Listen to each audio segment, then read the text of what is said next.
오늘 함께 나눌 하나님의 말씀 사무엘상 28장 15절부터 25절까지입니다.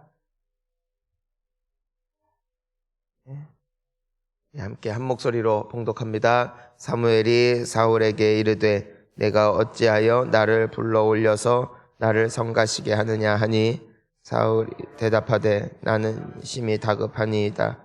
블레셋 사람들은 나를 향하여 군대를 일으켰고 하나님은 나를 떠나서 다시는 선지자로도 꿈으로도 내게 대답하지 아니하시기로 내가 행할 일을 알아보려고 당신을 불러 올렸나이다 하더라.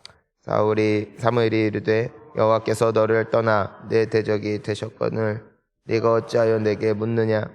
여호와께서 나를 통하여 말씀하신 대로 내게 행하사 나라를 내 손에서 떼어 내 이웃 다윗에게 주셨느니라. 내가 여호와의 목소리를 순종하지 아니하고 그의 진노를 아말렉에게 쏟지 아니하였으므로 여호와께서 오늘 이 일을 내게 행하셨고 여호와께서 이스라엘을 너와 함께 블레셋 사람들의 손에 넘기시리니 내일 너와 내 아들들이 나와 함께 있으리라. 여호와께서 너를 이 블레셋 사람들의 손에 넘기시리라 하는지라. 사울이 갑자기 땅에 완전히 엎드러지니 이는 사무엘의 말로 말미암아 심히 두려워함이요 또 그의 다하였으니 이는 그가 하루 밤낮을 음식을 먹지 못하였음이니라. 그 여인이 사울에게 이르러 그가 심히 고통당함을 보고 그에게 이르되 여종이 왕의 말씀을 듣고 내 생명을 아끼지 아니하고 왕이 내게 이르신 말씀을 순종하여 싸우니 그런즉 청하건대 이제 당신도 여종의 말을 들으사 내가 왕 앞에 한 조각 떡을 드리게 하시고 왕은 잡수시고 길 가실 때에 기력을 얻으소서 하니 사울이 거절하여 이르되 내가 아니라 그의 신하들과 여인 강권하매 그들의 말을 듣고 땅에서 일어나 침상에 앉으니라. 여인의 집에 살진 송아지가 있으므로 그것을 급히 잡고 가루를 가져다가 뭉쳐 무교병을 만들고 구워서 사울 앞에와 그의 신하들 앞에 내놓으니 그들이 먹고 일어나서 그 밤에 가니라. 아멘. 할렐루야. 우리가 오늘 이 사울의 마지막 행적들을 봅니다. 한때는 그토록 늠름하고 이스라엘의 초대 왕으로서 멋지게 즉위했던 사울의 모습은 온데간데 없고 그저 초라한 나이 많은 왕의 모습으로 전락해버린 그의 모습을 보면 가히 충격이 아닐 수가 없습니다. 무슨 차이일까? 무엇이 그를 이렇게 만들었을까? 처음 그는 겸손했고 힘이 있었고 위풍당당했는데 왜 지금 이렇게 비참해졌을까? 딱 한 가지 차이였습니다. 하나님을 떠난 겁니다. 세상에서 가장 흉측한 건축물을 아십니까? 짓다 만 건축물입니다. 얼마나 험상궂은지 차라리 시작하지 않았더라면 나았을 법한 괴상한 모습을 지닌 채 이렇게 덩그러니 남겨져 있는 것입니다. 신앙은 안 하느니 못할 때가 있습니다. 사울은 하나님을 사랑했고 하나님 앞에 겸손했는데 겸손했다가 중간에 하나님을 떠나니까 마치 완성되지 못한 건축물처럼 그의 모습 또한 그렇더라는 것이죠. 사랑하는 성도님 여러분, 끝까지 주님 붙잡으시기를 축복합니다. 딴 데 가지 마시고. 오늘 우리가 보면 우리가 이것은 잘 봐야 됩니다. 저는 이것이 사무엘의 진짜 영이라고는 생각하진 않습니다. 여기에 그렇게 써 있지만, 하지만 우리가 봐야 되는 것은 귀신도 아는 것은 있다는 겁니다. 여러분 혹시 점 본 적이 있어요? 그런 분은 없겠죠, 여기? 뭐 봤더라도 앞으로 안 보면 되니까. 귀신은 우리보다 똑똑합니다. 우리보다 많이 압니다. 그래서 맞춥니다. 하지만 분명한 것이 있다면은 그 안에 진리는 없습니다. 그리고 생명도 없습니다. 오늘 사무엘의 모습을 보니까 사울에게 이제 이 신접한 여인이 사무엘을 불러 올렸지 않습니까? 사무엘이 사울에게 먼저 말하죠. 네가 어찌하여 나를 불러 올려서 나를 성가시게 하느냐.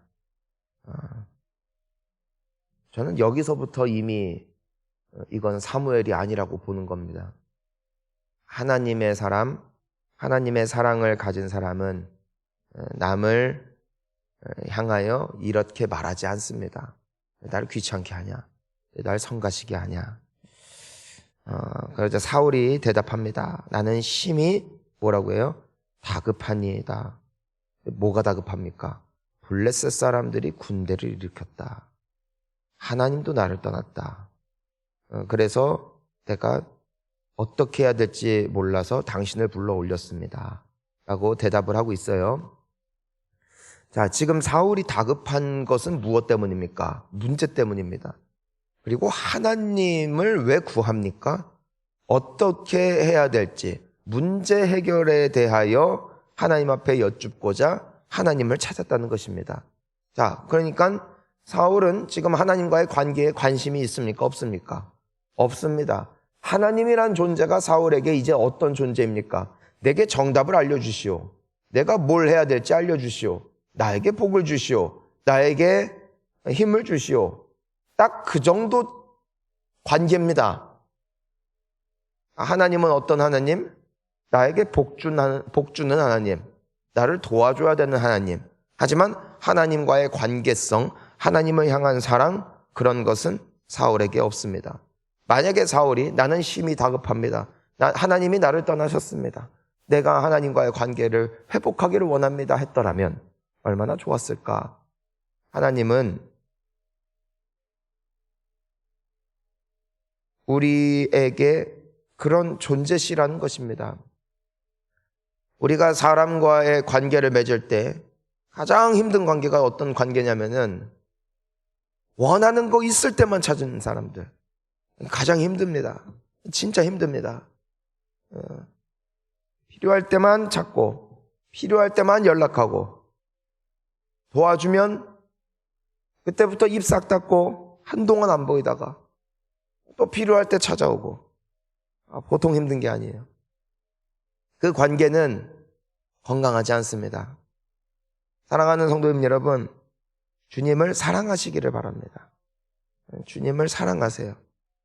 사울 역시도 하나님을 사랑했는데 시간이 지나니까 이런 관계로 전락하는 것이죠. 너무 안타깝습니다. 하나님은 그래서 응답하지 않으시는 것이에요. 하나님은 그래서 응답하지 않으시는 것이에요. 우리가 16절 보니까 사무엘이 뭐라고 합니까? 여호와께서 너를 떠나 내 대적이 되셨거늘 내가 어찌하여 내게 묻느냐.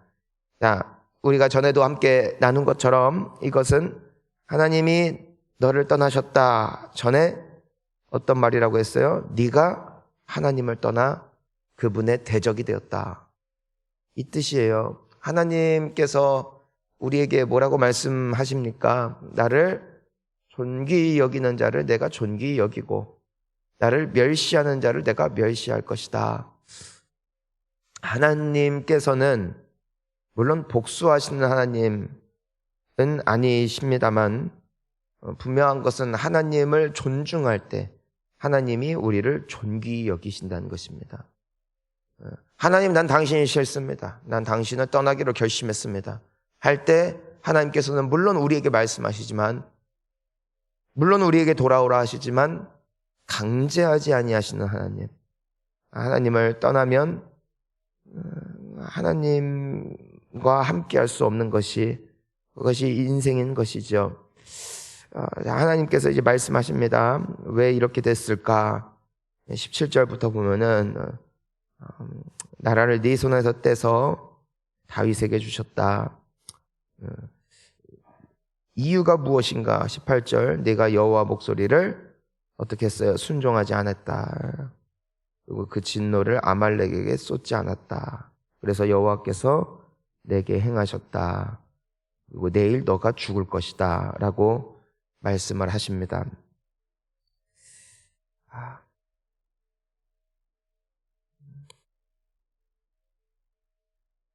너무 안타깝습니다.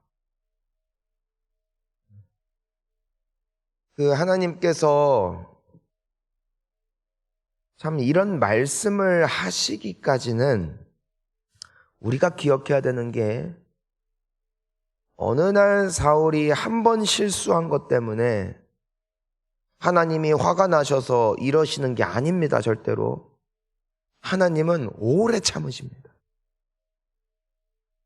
끊임없이 기회를 주시고 설득하시고 말씀하시고 떠나지 아니하시고 격려하시는 하나님이심을 믿습니다. 그런데 사울은 왕이 된 이후로 평생을 알면서도 불순종합니다. 이게 너무 무서운 겁니다. 이게 너무 무서운 겁니다. 여러분, 신앙생활할 때 가장 무서운 게 뭐냐면은 불순종이 습관이 되는 겁니다. 전 그게 제일 무서워요. 처음에는 하나님의 말씀을 알고 부담을 느끼고 두려워하고 내가 어찌하면 좋을까 갈등을 하는데요.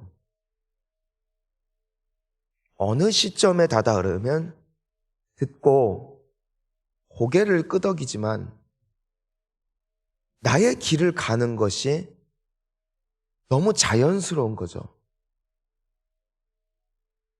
저는 참 죄송하지만 또 어제 목자 우리 헌신 예배도 했고 했지만 또 여러분 아마 봉사하시는 분들도 계시겠지만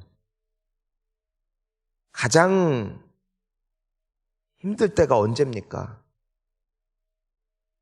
나는 보이니까 알려줘도 그 사람이 그냥 제 갈 길 가는 게 제일 힘들지 않습니까?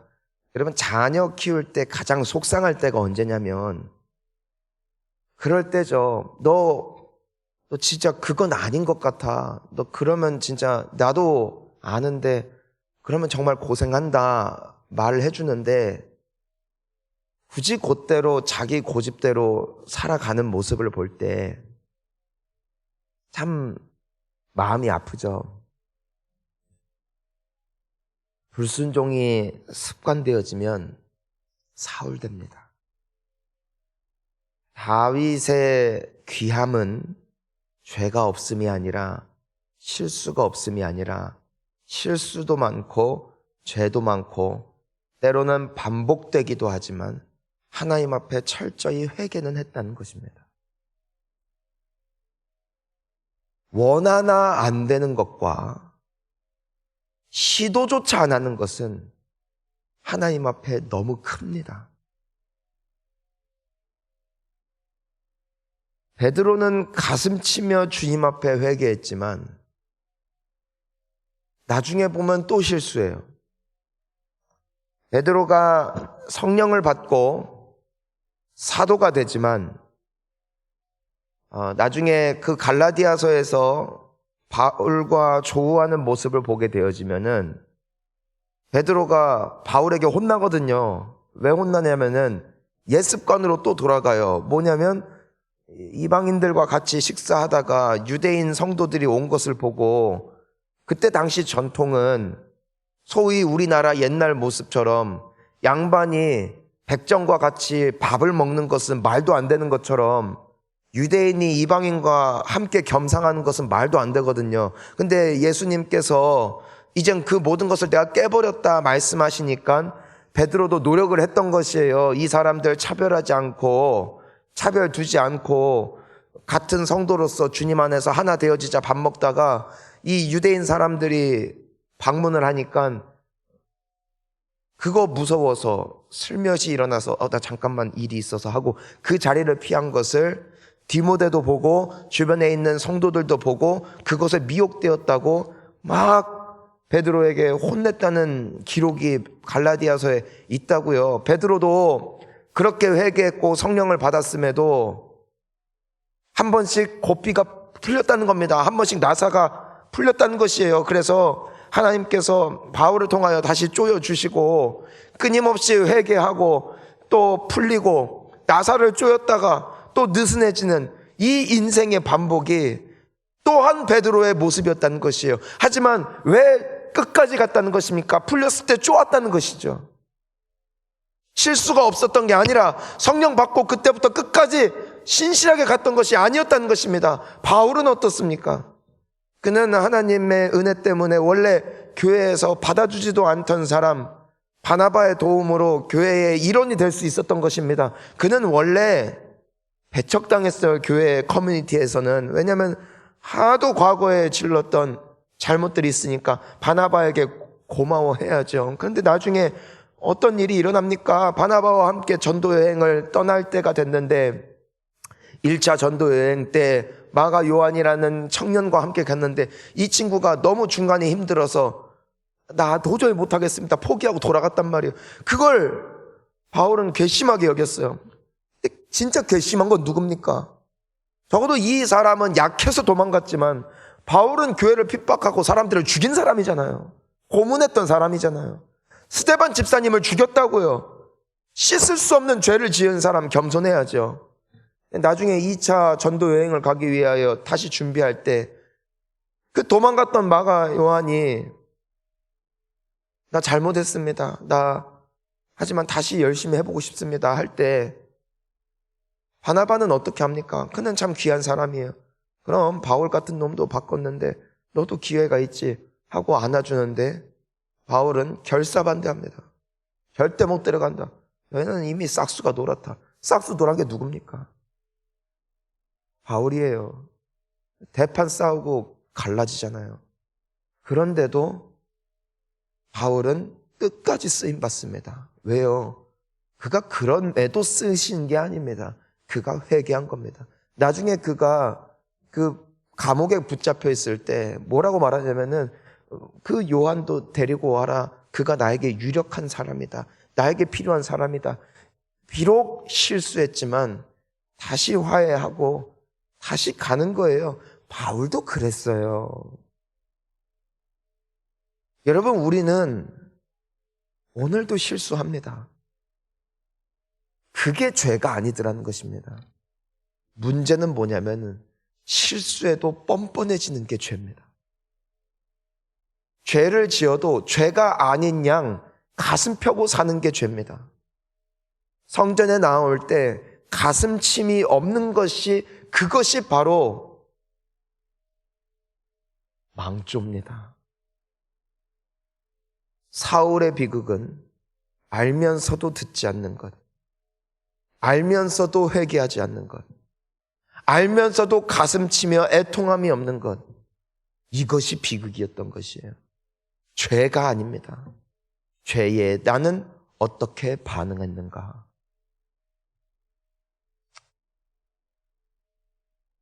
그래서 너무 안타깝습니다. 그리고 또한 두렵습니다. 사랑하는 성도님 여러분, 우리는 어떠한다는 겁니다. 죄가 있다 없다가 아닙니다.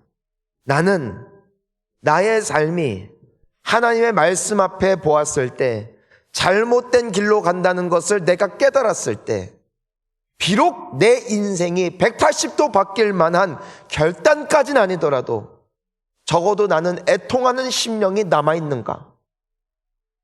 나는 적어도 주님 말씀 앞에 서려는 몸부림이 남아있는가? 또 실수한다 할지라도 나는 주님 앞에 선한 양심이 남아있는 사람인가? 이걸 봐야 된다는 것입니다. 만약에 우리에게 그것이 아직 남아있다면 그것은 아직 주님이 우리를 포기하지 아니하신 증거가 되어지는 줄 믿습니다. 그러니 아직 늦지 않았을 때, 아직 기회가 있을 때, 아직 우리에게 그래도 새벽이라도 깨우고자 하는 의지를 주셨을 때, 아직 기도하고자 하는 사모함을 주셨을 때 돌아가자는 겁니다. 아직 늦지 않았다는 것이죠. 그런데 사울은 그 선을 넘어간 겁니다. 그게 너무나 슬픈 겁니다. 여러분, 왜 선이 넘어간 건 줄 아십니까? 하나님께서 선을 그어놓고 너 여기 넘어갔으니까 넌 무조건 100% 내가 죽여버릴 거야 하신 게 아니에요. 왜 선을 넘은 거냐면요, 20절 말씀을 함께 봅니다. 사울이 갑자기 땅에 완전히 엎드러지니 이는 사무엘의 말로 말미암아 심히 두려워함이요 또 그의 기력이 다하였으니 이는 그가 하루 밤낮을 음식을 먹지 못하였음이니라. 하나님께서 우리 예전에 또 함께 나누었던 부분인데, 엘리 제사장에게 하나님의 심판의 메시지가 임했을 때 엘리 제사장의 반응은 무엇이었습니까? 하나님의 선하신 뜻대로 하십시오 예요. 자, 지금 사울의 모습은 어떻습니까? 땅에 완전히 엎드러져요. 여러분이 보았을 때는 무엇이 좀 더 성숙합니까? 그 말씀을 듣고 말씀대로 하십시오, 이것이 성숙합니까? 아니면은 사울처럼 그 심판의 말씀을 듣고 너무 무서워서 땅에 엎드러지는 것이 더 성숙합니까? 정답은 여기 두 모습에는 둘 다 정답이 없습니다. 말씀을 받아들이든 무서워 쓰러지든 이 반응은 정답이 아닙니다. 정답은 이 심판의 말씀을 듣고 하나님 잘못했습니다. 하나님, 내가 잘못했습니다. 내가 죄를 지었습니다. 내가 당신을 떠났습니다. 내가 용서해달란 말씀까지는 못 드리겠지만 나를 불쌍히 여겨주십시오. 이것이 정답입니다. 울어도 못합니다. 의젓하게 받아들여도 안 됩니다. 주님이 바라시는 것은 회개입니다. 주님이 바라시는 것은 애통입니다. 하나님께 돌아가는 것입니다. 만약에 사울이 그러했다면, 만약에 사울이 그렇게 반응했다면 하나님은 어떻게 하셨을까요? 사하십니다. 아담과 하와가 그날 하나님 앞에 죄송하다고 회개했다면 하나님은 선악과 먹은 것 때문에 그들을 쫓아내지 않으셨을 겁니다. 하나님은 자비의 하나님이시요 긍휼의 하나님이십니다. 그걸 몰라요. 사랑하는 성도님 여러분, 오늘 이 아침에 우리에게 어떤 다른 기특한 모습이 아니라, 나 잘못한 거 있으면 적어도 주님 앞에 정직하기를 축원합니다. 죄에 익숙해지지 않기를 축복합니다. 그리고 주님 앞에 나아가 회복되고 주님이 다시 한번 기회 주시는 그런 우리의 앞으로의 남아있는 인생 되어 우리도 베드로처럼, 바울처럼 때로는 실수하고 넘어지지만 끝까지 승리할 수 있는 우리 모두가 될 수 있기를 주의 이름으로 축원합니다. 우리 함께 기도하시겠습니다.